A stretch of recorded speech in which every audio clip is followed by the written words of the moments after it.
বড় স্বার্থপর, দুনিয়া কাউরে জায়গা দেয় না, দুনিয়া কাউরে জায়গা দেয় না।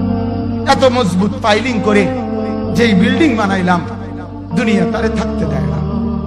যা বেটা যা, যা তুই লাথি দিয়া বাড়ি করে যা, কবরে যা, কবরে যা। দুনিয়া কাউরে থাকতে দেয় না। দুনিয়া কত ক্ষমতাধরকে মাটির নিচে ফেলায় দিছে, দুনিয়া কত সম্পদ আলাকে মাটির নিচে ফেলে দিছে, দুনিয়া কত সুন্দরী নারীকে মাটির নিচে ফেলায় দিছে, মাটির সাথে রেজা রেজা করে ফেলছে। আজ আর চেহারা নাই, আজ আর রূপ নাই, আজ আর যৌবন নাই, আজ আর ক্ষমতা নাই। এমন বাদশা ছিল পৃথিবীতে যার হাতের আঙ্গুলের ইশারায় মানুষের গর্দান উড়াইয়া দিত, যার হাতের ইশারায় উঠতো মানুষ, বসতো মানুষ। আজ বাদশারা নাই, আজ সম্পদওয়ালারা নাই, আজ মালওয়ালারা নাই। দুনিয়া কাউরে থাকতে দেয় না, কাউরে না দোস্ত, কাউরে দেয় না। দুনিয়া দাদারে আমার থাকতে দেয় নাই। আমার দাদারে আমি দেখছি, আজ আমার দাদা নাই। আমার নানারে আমি দেখছি, আমার নানা নাই। আমার দাদিরে আমি দেখছি, আমার দাদি নাই।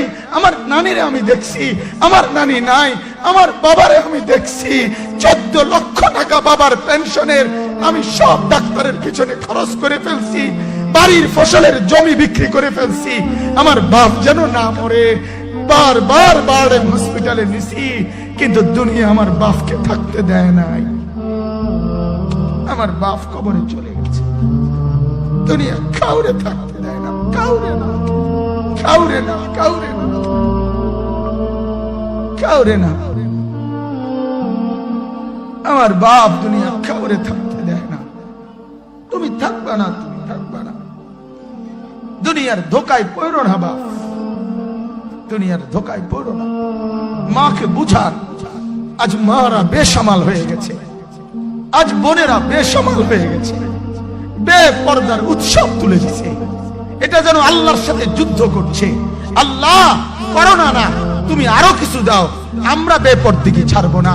যুবক ছেলেগুলো যেন বলতেছে, আল্লাহ তুমি করোনা দেওয়ার চাই দাও, অশ্লীল ছবি দেখা, ফেসবুকে নর্তকী দেখা আমরা ছাড়বো না।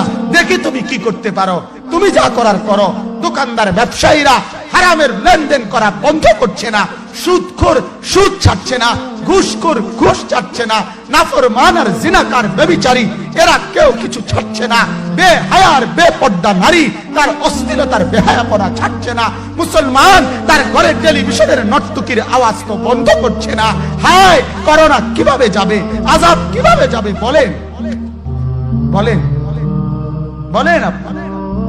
আমার বাপ ফেরাউনের উপরে তো আযাব এতদিন ছিল না, নমরুদের উপরে আযাব এতদিন ছিল না, সাদ্দাদের উপরে আযাব এতদিন ছিল না, কারুনের উপরে আযাব এতদিন ছিল না, লূত আলাইহিস সালামের কওমের উপরে আযাব এতদিন ছিল না, হুদ আলাইহিস সালামের কওমের উপরে আযাব এতদিন ছিল না, নূহ আলাইহিস সালামের কওমের উপরে এতদিন আযাব ছিল না। আজ আমরা মালিককে এই পরিমাণ নারাজ করছি, মালিক এত বেশি নারাজ। আজ 1 বছর হয়ে গেছে, 1 বছরের চাইতে বেশি হয়ে গেছে, কই করোনার মহামারীর আযাব তো যাচ্ছে না, গেছে গা বলে। আমাদের লক্ষ লক্ষ বাচ্চার পড়ালেখা বন্ধ, এরা নষ্ট হওয়ার চূড়ান্ত পর্যায়ে পৌঁছে গেছে। মোবাইল এদেরকে শেষ করে দিছে, লক্ষ লক্ষ ছেলে। গতকালকে এক মা আমার আত্মীয় ফোন দিয়া বলতেছে, সকাল 10টায় বাচ্চাটা ঘর থেকে মোবাইল লইয়া বাইর হইছে, রাতের 10টায় মা তারে ফোন দিয়া বলছে, বাপ ঘরে আসতি না, ভাত খাইতি না। বাচ্চা তারে বলতেছে, তোমার অসুবিধা কি, তোমার সমস্যা কি? মা এই কথা বইলা কাঁদা দিছে যে, শোনেন হুজুর কদ্দুর দোয়া করো। এক বাচ্চা, এক ছেলে, সে যদি তার মাকে কথা বলতে পারে, তার মানে গুনাহ তারে এত মজা দিয়া দিছে, ফেসবুক তারে এত মজা দিয়া দিছে, ইউটিউব তারে এত মজা দিয়া দিছে, নর্তকী তারে এত মজা দিয়া দিছে, গুনার দৃশ্য তারে এত মজা দিয়া দিছে, সে মাকে ধমক দিচ্ছে। রাত 10টা বাজলে কি হইছে, রাতের 3টা পর্যন্ত দেখলে তোমার সমস্যা কি? আমার আখিরাত আমি নষ্ট করলে তোমার অসুবিধা কি? আমার জাহান্নাম আমি ঠিক করে নিলে তোমার সমস্যা কি? আল্লাহ আমাদেরকে মাফ করে দেন, আল্লাহ আমার জাতিকে মাফ করে দেন।